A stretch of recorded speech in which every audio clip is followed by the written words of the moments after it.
हाँ, ये आज हम आप लोगों को बच्चे ध्यान देंगे कि dynamic state of body constituent के बारे में चर्चा करेंगे। Dynamic state of body constituent,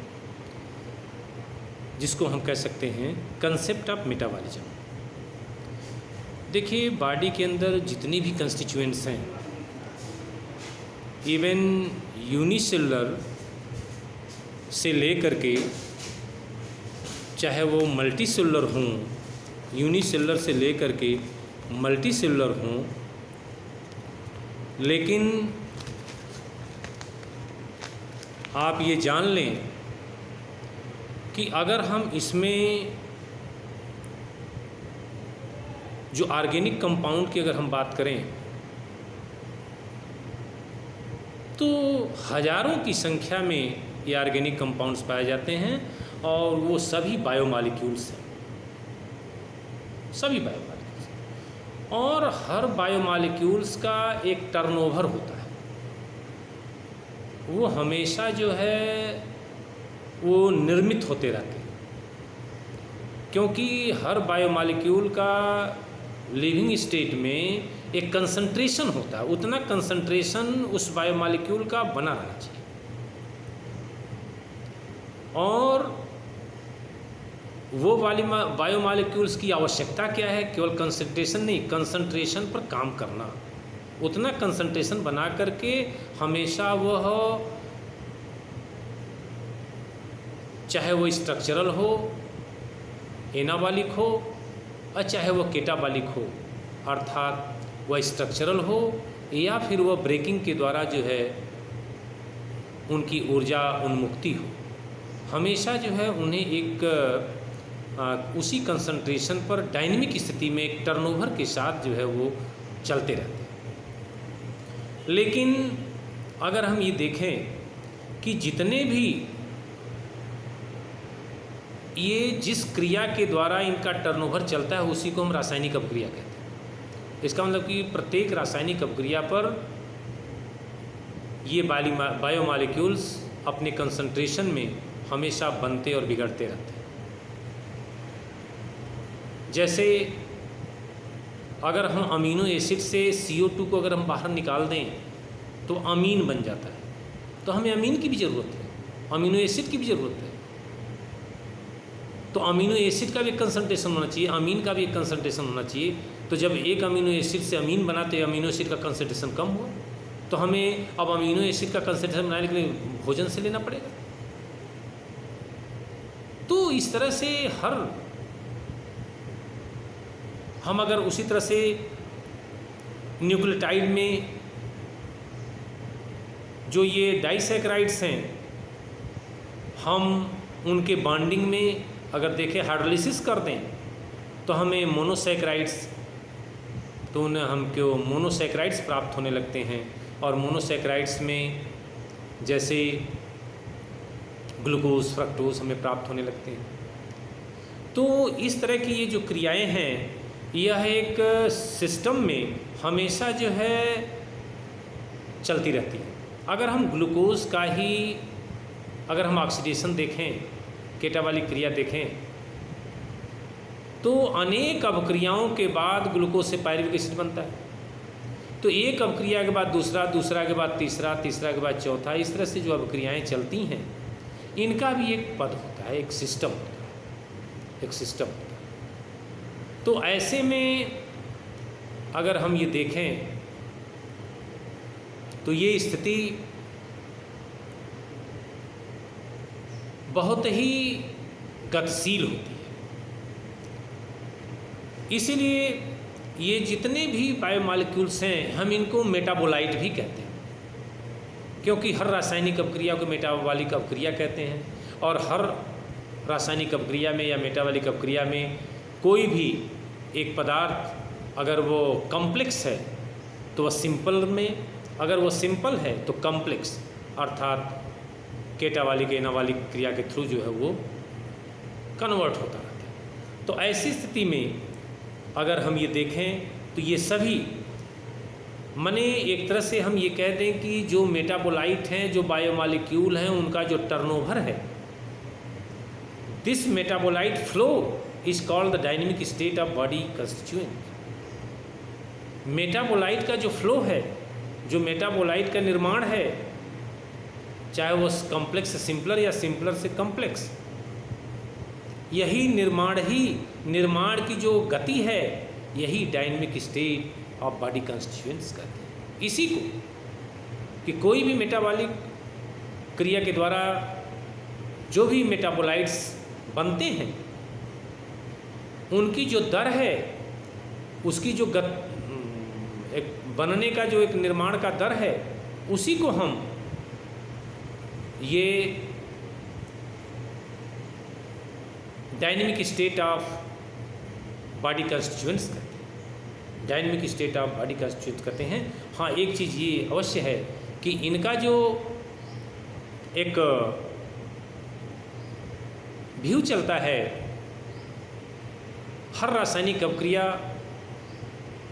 catalyse होती है। Even CO2 dissolve in water, CO2 dissolve in water, CO2 dissolve in water, CO2 dissolve in water,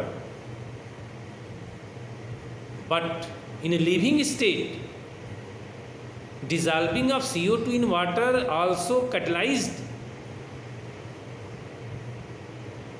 or catalyzed materials structurally protein. This is protein, is also known as enzyme। वही protein enzyme के नाम से जाना जाता है। तो इस तरह से हम ये कह सकते हैं कि जो भी मेटाबोलाइट का टर्नओवर है, जो भी फ्लो है, the flow of metabolites is known as dynamic state of body constituents. इसके बाद एक दूसरा प्रकरण है metabolic basis of for living, कि मेटाबॉलिक बेसिस क्या है लिविंग का। तो ये तो बहुत कुछ हमने डायनेमिक स्टेट में बता दिया कि हर बायोमॉलिक्यूल्स कोई स्थिर नहीं है, कंसंट्रेशन स्थिर है, लेकिन मेटाबोलाइट्स स्थिर नहीं हो सकते। उनका एक ब्रेकिंग मेकिंग होता रहता है, टूटते रहते हैं और बनते रहते हैं। तो ब्रेकिंग मेकिंग उनका हुआ करता है। ब्रेकिंग को कैटाबॉलिज्म कहते हैं, ये एक्सोथर्मिक होता है, ये एनर्जी रिलीज होती है। और मेकिंग में एनर्जी स्टोर होती है, formation of complex biomolecule from simpler से कॉम्प्लेक्स का निर्माण होता है, वो एंडोथर्मिक होती है। मेकिंग को ही हम एनाबॉलिज्म कहते हैं, ब्रेकिंग को ही हम कैटाबॉलिज्म कहते हैं। एक्सोथर्मिक अभिक्रियाएँ कैटाबॉलिज्म, एंडोथर्मिक अभिक्रियाएँ एनाबॉलिक होती हैं।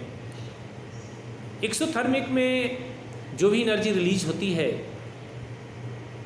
वह ATP में स्टोर की जाती है, उसके बॉन्ड में स्टोर की जाती है।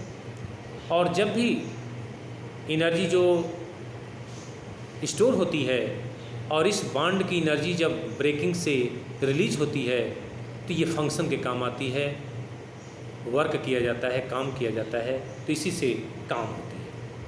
अगर हम ये कह दें कि वास्तव में energy currency in the living system, energy currency in the living system is the bond energy, is the bond energy. Living system का जो एनर्जी करेंसी है वो बॉन्ड एनर्जी है।